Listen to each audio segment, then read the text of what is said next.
Chapter 3. The Rider in the Moonlight. So many children died. It caused a great scandal, and Mr. Brocklehurst was held responsible. Soon after, everything changed. The school moved to a better building. The food improved, our clothes were warmer, and we had new teachers who were kind and inspiring. I stayed there for 6 years as a pupil and 2 as a teacher myself. I was happy enough until restlessness overcame me. I wanted change, new faces, new circumstances. I decided to advertise for a position as a governess. My advertisement was answered. A Mrs. Fairfax of Thornfield Hall, 70 miles away, wanted my services for a little girl named Adele. There I went, half thrilled by my adventure, half anxious at what lay ahead. Thornfield Hall rose 3 floors high, topped with battlements where rooks flew in and out. In the distance, a ring of hills gave it a quiet, lonely air. Inside, the hall and gallery were more like a church than a house, vast, dark, and eerie.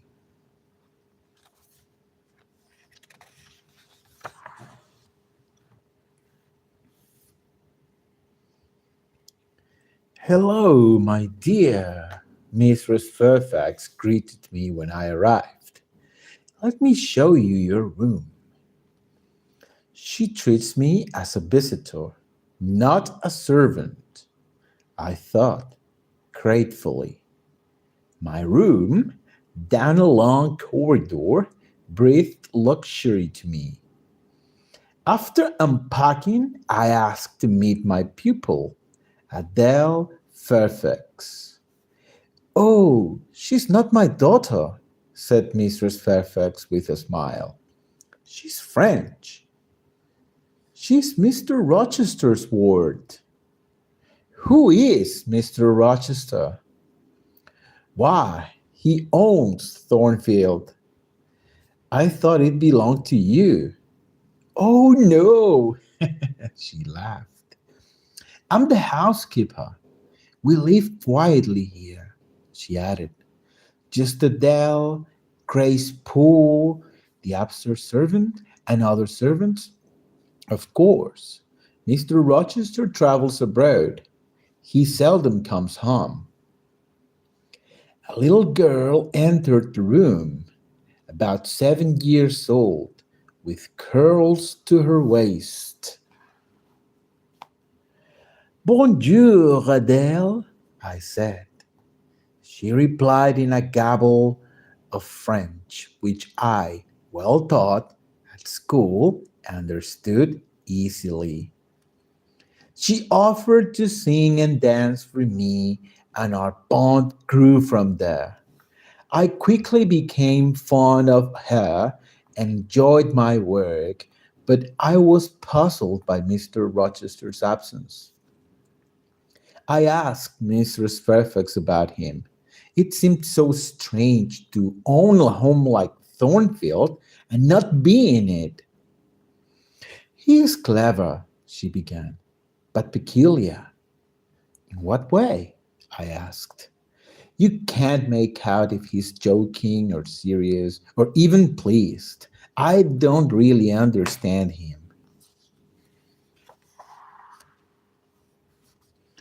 We were upstairs as we spoke, walking along the corridor to my room. At the end was an attic staircase leading to the third floor. From above came a sound, the last I expected to hear, a laugh. It stopped and began again. A low, mirthless laugh that echoed into every corner. What is that? I exclaimed. Grace Poole, said Mistress Fairfax quickly. She sometimes sews in the attics. Grace, she called. I expected no answer. The noise was too ghostly for human lips, but a door opened and a woman came down the attic stairs. A squat figure, utterly unlike the phantom of my imagination. Too much noise, Grace, Mrs. Fairfax said. Grace, nodding silently, plodded back upstairs. October, November, December passed. In January, Adele had a cold, and I gave her a break from lessons, wishing I had such treats in my childhood. It was a fine, cold day, and I went on an afternoon walk. I meandered in the lanes, watching the early moon rise pale above the branches, listening to rippling streams flowing through the dales. As the sky darkened, I saw a dog gliding ghost-like past the hazel trees. Then a horse, and on its back, a rider.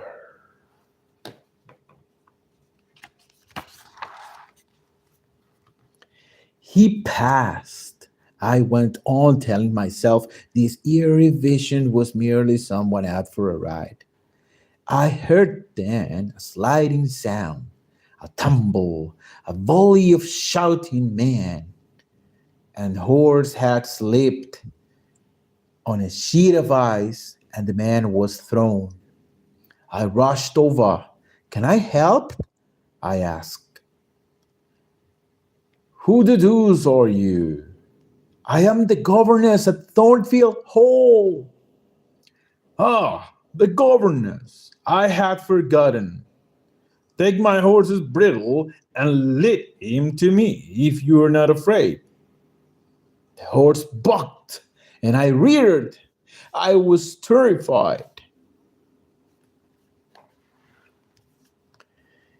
You'll never do it, the man laughed. His hair was black, his face decisive, his mouth, chin, and jaw grim despite his laughter. Come here instead. Leaning hard on me, he limped to the horse, sprang into the saddle, grimacing, and rode away. When I got back to Thornfield, the servants were rushing about like crazy things. All the lights blazed in every room, all fires burned brightly. Mr. Rochester has arrived, gasped Mrs. Fairfax. Thank you, Michael Rand. Hi, my friend. Chapter 4. A fire is lit.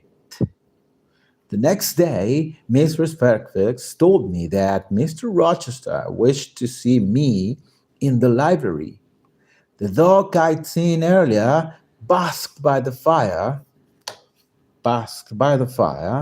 Adele stroking him.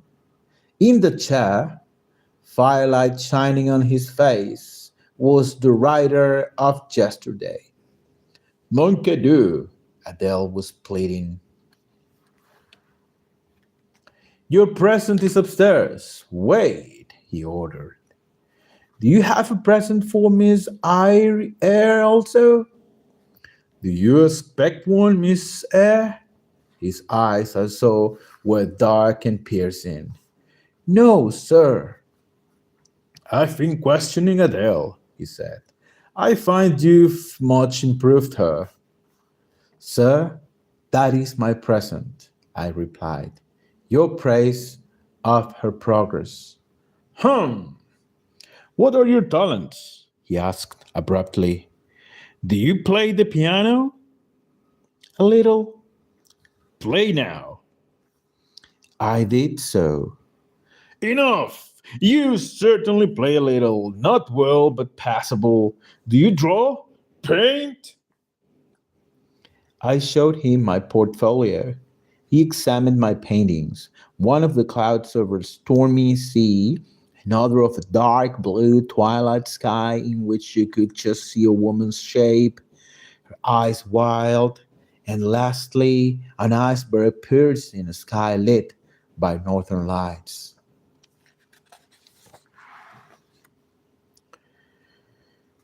Were you happy when you painted these? He inquired.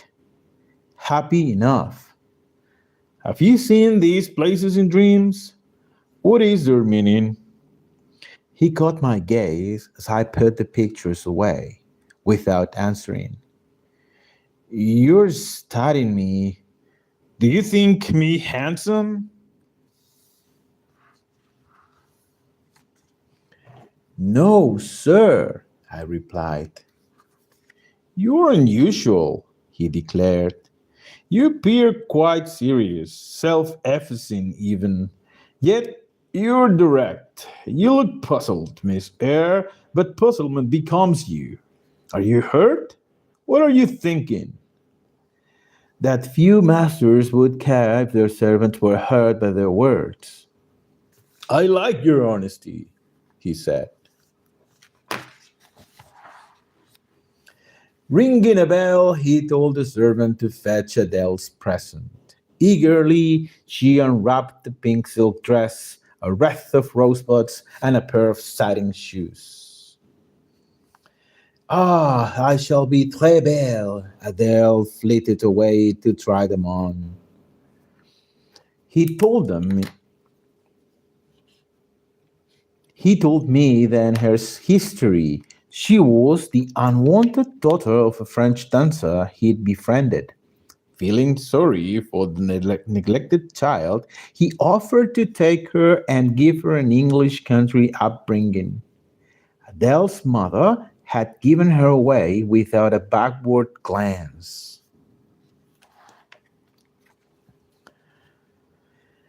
Now you know her lovely background.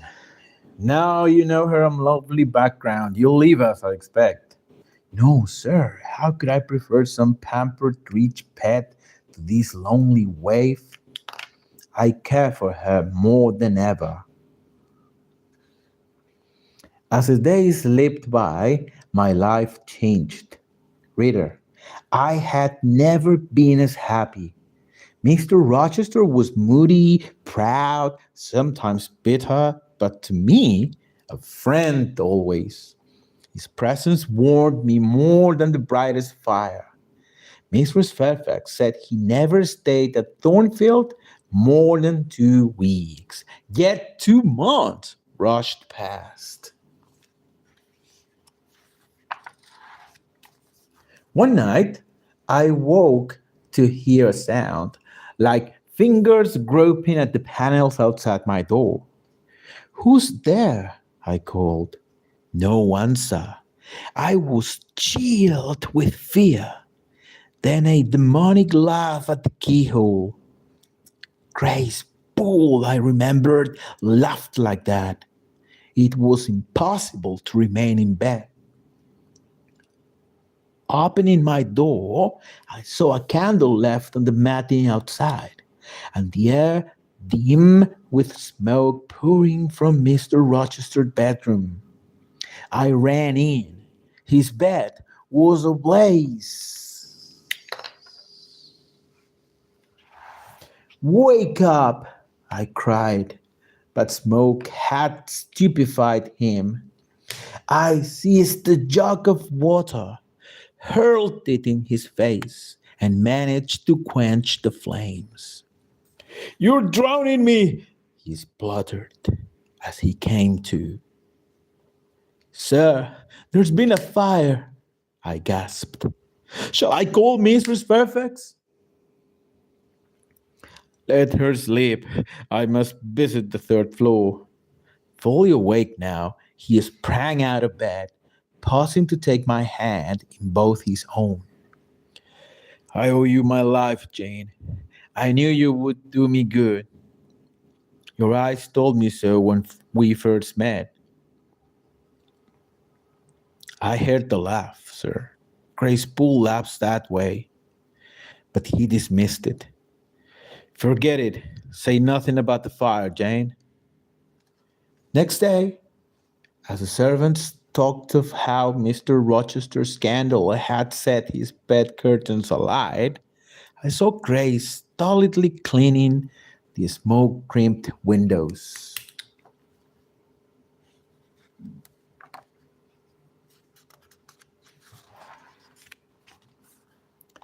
I didn't trust her, I said to test her. Last night I heard a strange laugh. You were dreaming, she insisted. Still, you should lock your door, miss. I was amazed by her hypocrisy. I longed to ask Mr. Rochester why he employed her. He must realize she was dangerous. Why keep it secret? I knew if my curiosity irritated him, I could soothe him.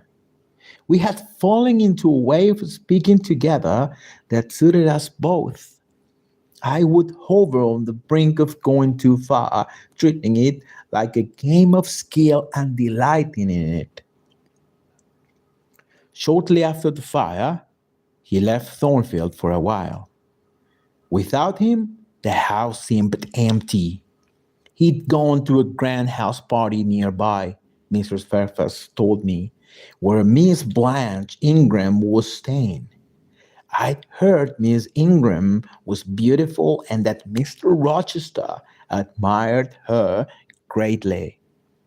Despair filled my heart. You're a fool, I rebuked myself when I was alone. Did you think he liked you? He praised your eyes, did he? Open them, see your senselessness. How could you, the governess, be preferred to rich lady? Adele and I busied ourselves in the quiet house. Then suddenly it burst into activity. The servants whipped dust covers off the furniture, polished silver, and piled exotic flowers in vases. Mr. Rochester is bringing guests to stay, including Miss Ingram, said Mistress Fairfax. Sam, thank you, Sam, for your appreciations.